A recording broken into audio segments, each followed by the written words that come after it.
I'm gonna make it. I will survive. Keep on surviving. So they, my family, friends, my therapists, random people I have encountered, they have all told me, Chiquita, you have to write a book.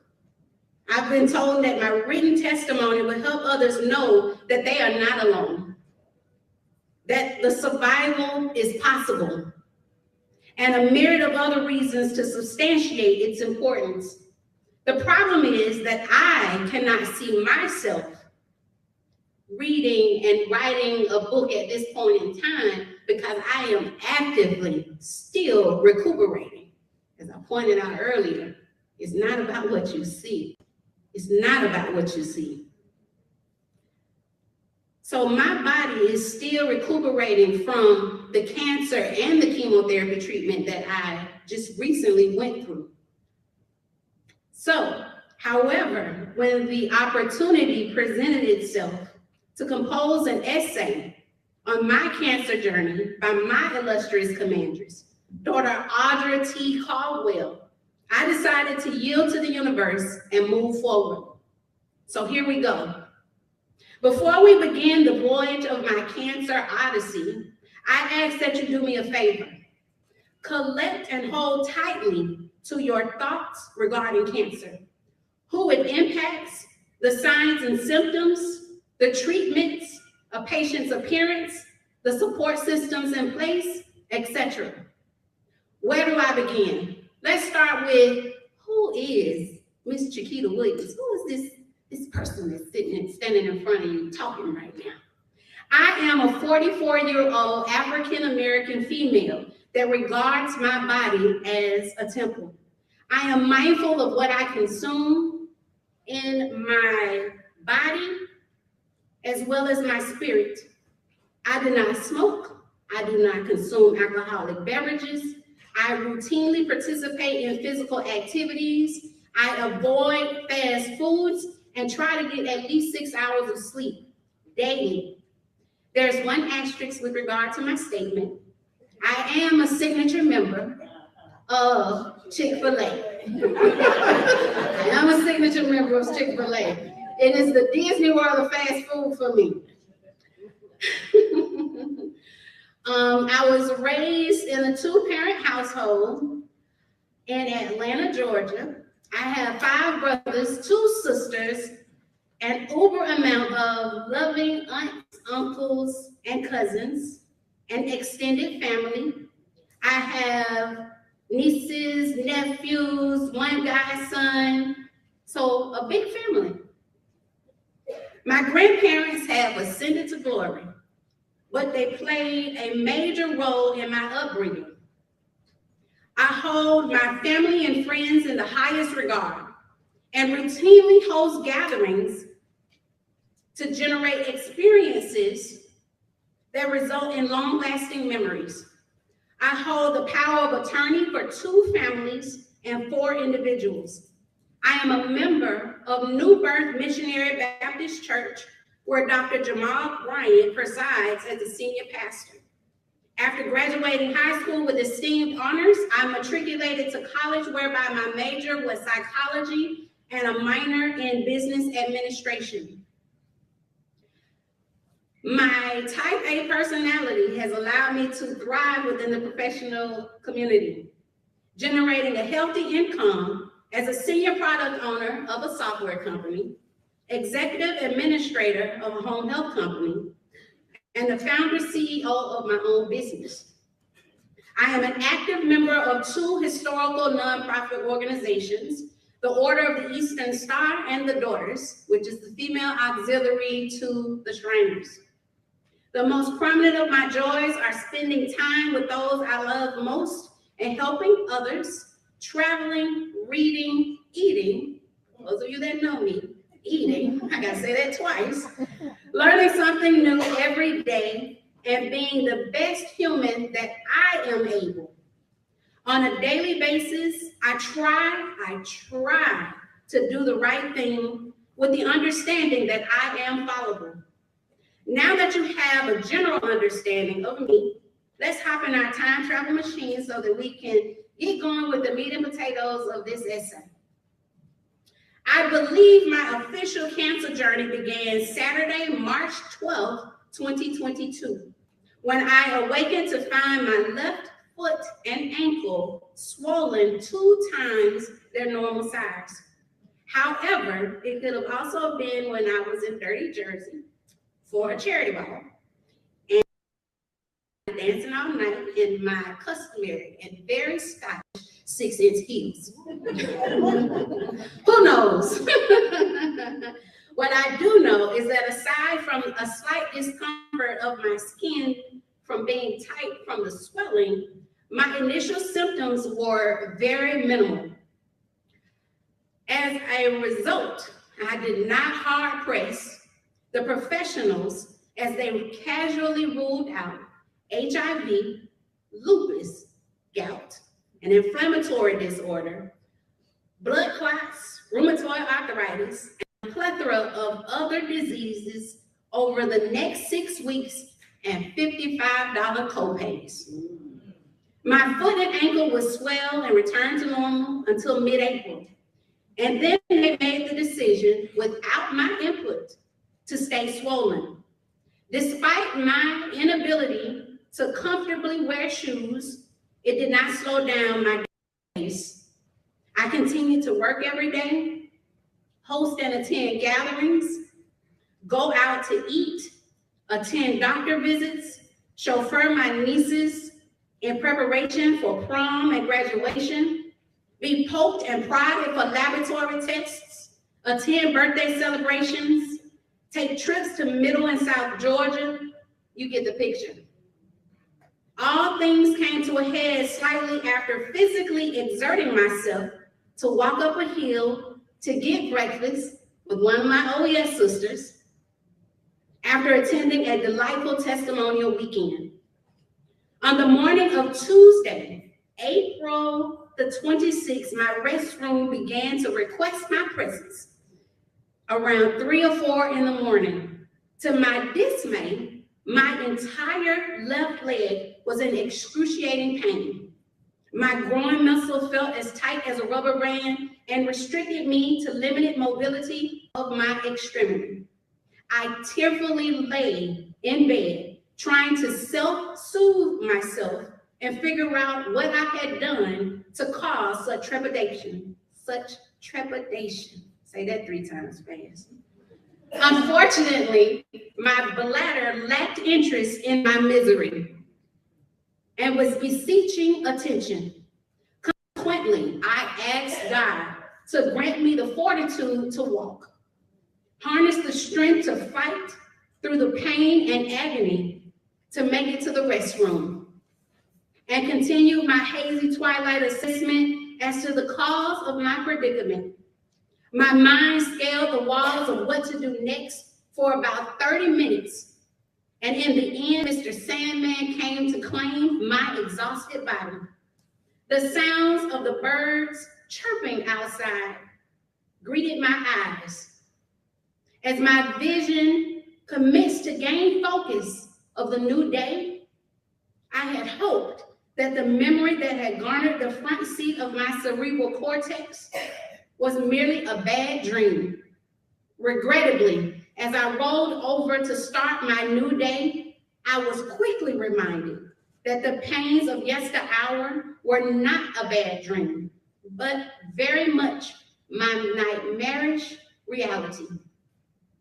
Upon initial inspection, Northside Hospital's medical team discovered that I had developed lymphedema and deep vein thrombosis, or you may hear it called DVT, better known as blood clots, of my femoral vein. Unfortunately, my initial ER physician did not feel that this warranted more than administration of an abdominal blood thinner injection, recommending that I continue my pursuit of a diagnosis by consulting a cardiologist and drafting discharge papers. Despite this premature transgression, the relationship that I had cultivated with my body prevailed. The very next day, I yielded to my body's 7-minute respiratory alarm whereby I could not breathe, and returned to the emergency room. Upon arrival, they ascertained that I had developed pulmonary embolisms, again, 3 times fast, anybody out there? PE in both of my lungs. And my blood pressure was dreadfully high. I was admitted to the ICU, and a battery of lab tests, chest electrocardiograms, CT angiopulmonary, transthoracic echocardiography, renal ultrasound, CT angio, abdomen, and pelvic imaging were executed over several days to determine the underlying causes of my ailments. The preliminary conclusion was that I had a large mass that was impacting my spleen, my left kidney, and lymph nodes. However, this could not be confirmed without a biopsy. Meanwhile, as I lay in the hospital bed, I was notably calm and focused. I was trying to make sure that I was in a mental space where I could communicate and advocate on my behalf. Because I don't know if you all recognize the fact that as I read who is Miss Chiquita Marie Williams, there was no mention of a husband. There was no mention of a boyfriend. There was no mention of those people. So Chiquita Marie Williams was laying in that bed thinking, what's next? Although I did not know the outcome of all that was transpiring, I exercised my faith that everything was going to be okay. Amid the copious amounts of hospital staff and medical teams that frequented my hospital room around the clock. Anybody that's been in the hospital, y'all know they keep on coming. I was able to sit in a place of silence. In one of those moments, I asked the Lord for the wherewithal to endure whatever might come my way and began to clothe myself in the armor of God.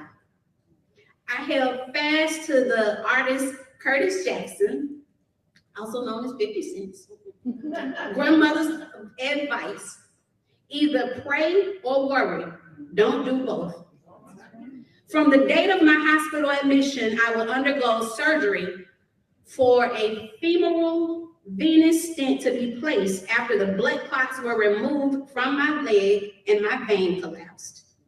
The mass continued to grow, causing paralysis of my left leg's muscles, self-injection of abdominal blood thinners twice a day that I had to administer myself. I am not a medical professional. Again, refer back to who is Miss Chiquita Marie Williams. My kidney function decreased to be 18%. I had to endure 3 torture because my leg was swollen 2 times its normal size.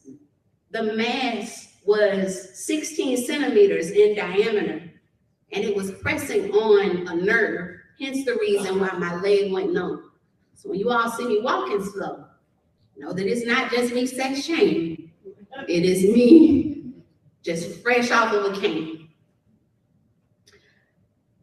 So before receiving a confirmed diagnosis 30 days later, which was stage 4 aggressive diffused large B-cell non-Hodgkin's lymphoma.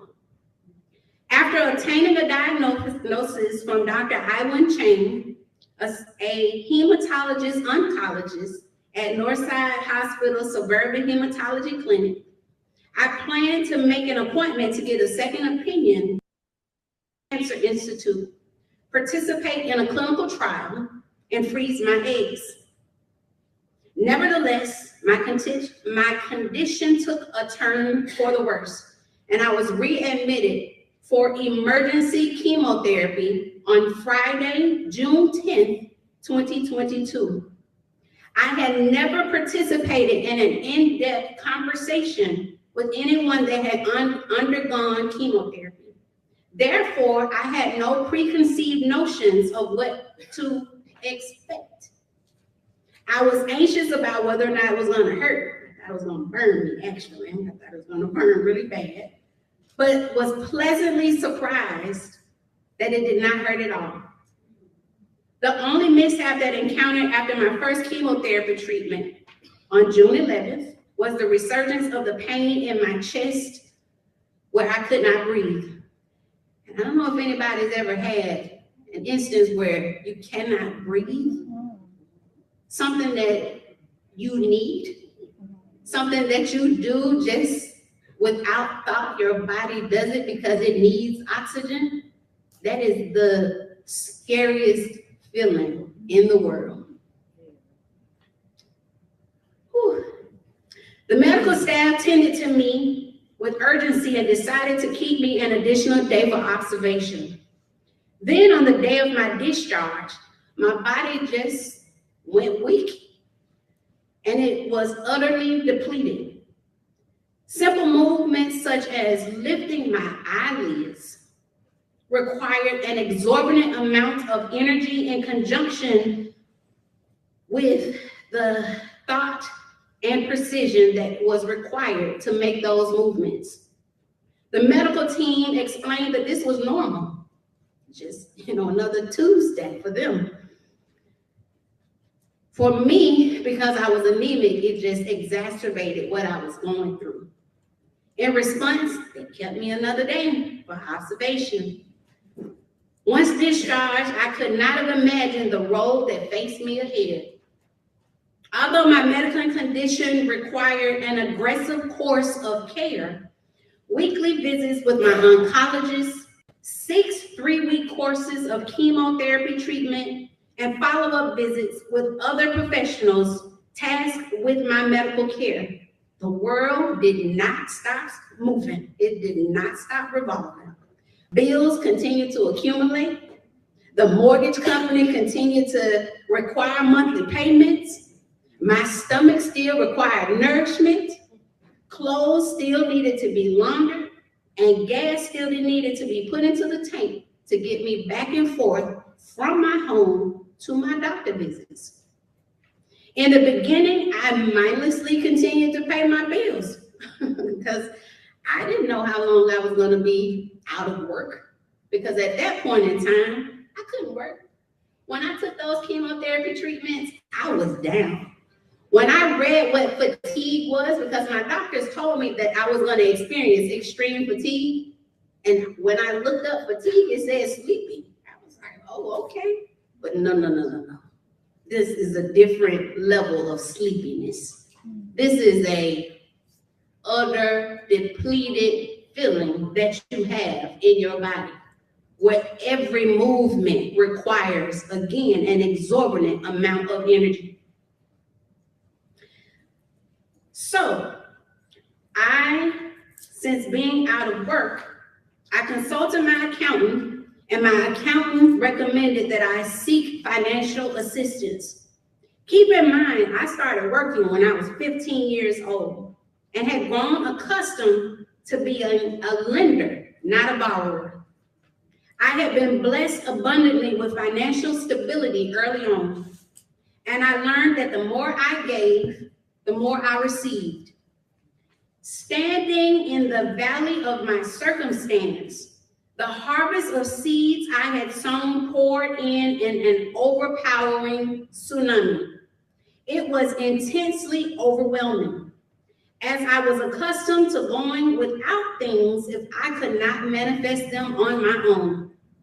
However, I was reminded in the spirit and by my family that denying those that desire to earnestly give to ease my burden and would be blocking my blessings as well as theirs.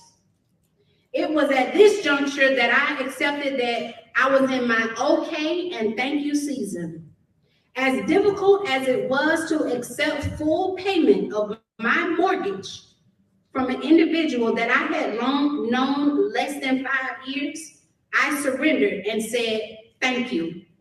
As much as I wanted to reject the offering of a sister friend to routinely tend to my needs upon her return to Metro Atlanta after caring for her mother in South Georgia, deteriorating from her cancer battle, I surrendered and said, okay. As much as I wanted to refund the money received from an OES sister that I had had a handful of encounters with, I surrendered and said, thank you. The village that I thought I had garnered proved to be a lot more expensive than I could have fathomed. By the grace of God, I received more help than I could have conceptualized. But by the down current that flowed alongside my village was something else. My misunderstanding of how the system worked was about to undergo a complete overhaul. I applied for unemployment, but was denied because I learned that you have to be able to work to receive unemployment. I applied for disability benefits, but was denied and told everyone gets denied on their first application. Again, stage 4 cancer. Stage 4 cancer. I reached out to my creditors to inform them that I had been diagnosed with stage 4 cancer and would be out of work for at least 6 months. When asked what options I had available, I was told there was no relief options available to me because my accounts were not in arrears. Jesus. I reached out to a multitude of nonprofit organizations seeking financial assistance and found that quite a few of them had already exhausted their fiscal year funds, or my type of cancer did not meet the requirements for their grant funding. I reached out to the federal, the state, the local governmental agencies, and was denied over and over again. In my quest, although all the doors were not closed, I have been exceedingly flabbergasted at the brevity of resources available for disabled persons. One day, while I was in the infusion suite, I took an earnest look around the room and became saddened. I recalled that one patient, Jesus,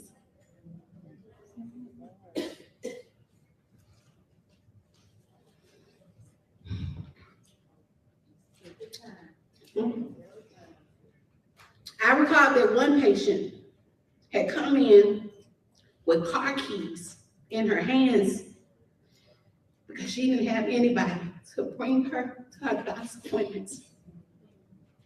She had to drive herself to her treatments.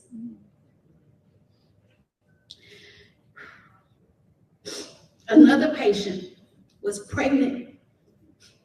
She was 7 months pregnant, receiving chemotherapy treatments.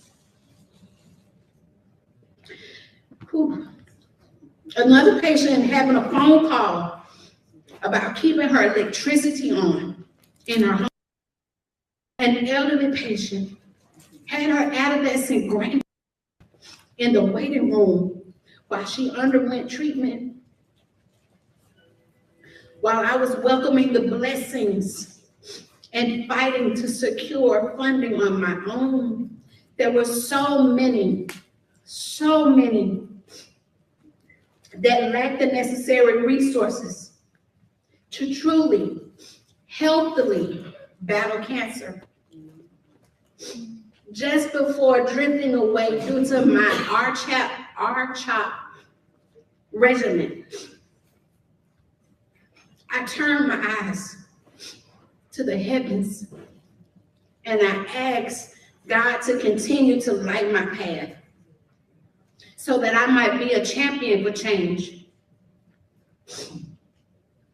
As the calendar slowly approached Wednesday, September 28, 2022, I began to ponder whether I wanted to ring the bell. I questioned the insensitivity of celebrating in a room full of patients that would be receiving treatments for the rest of their life.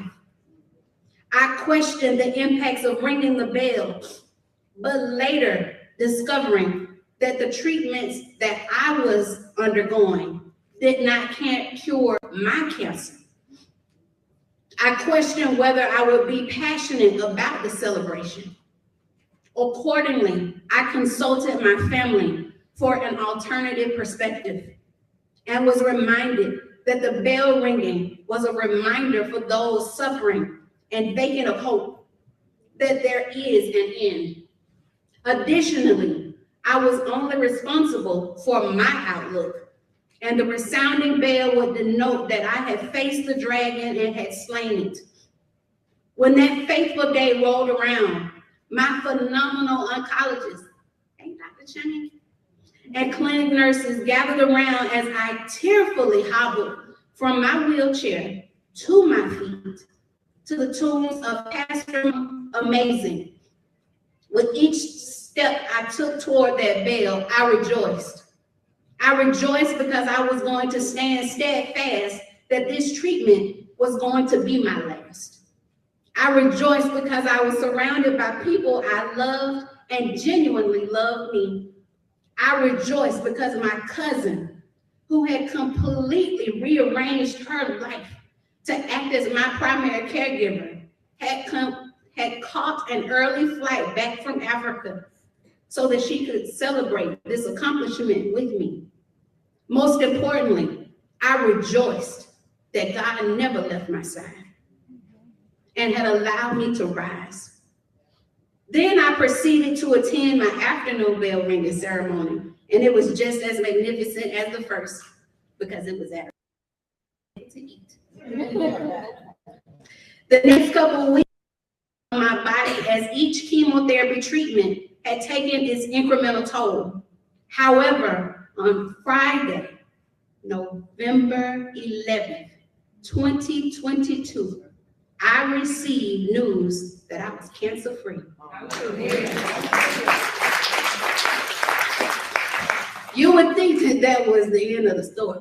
You would think that, but no, it does not end the story. As of May 31st, 2023, when I wrote this essay, there was much that I had conquered and many hills that were still yet to be climbed. I have transitioned from being bedbound to a wheelchair, to a walker, to a cane, with plans to ditch all assistive devices one day soon.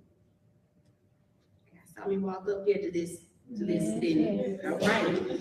I am still taking medications to regulate my blood pressure because it spikes due to pain, and blood thinners to prevent blood clots. My body still responds poorly to moderate exercises due to my diminished mobility for the past year. My cognitive impairment, better known as chemo fog, still creates some cloudy days and nights for me. I am still unemployed. The infarction in my right eye caused by my high blood pressure is now as pronounced as it was with regard to my vision impairment.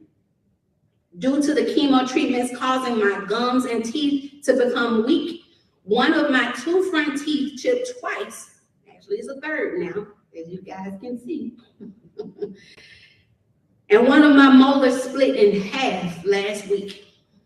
My last menstrual cycle was July 2022. The numbness in my fingers is dissipating. I filed for Chapter 7 bankruptcy in late January due to the inexplicable tally of bills I have in arrears. I am faced with the possibility of losing my home.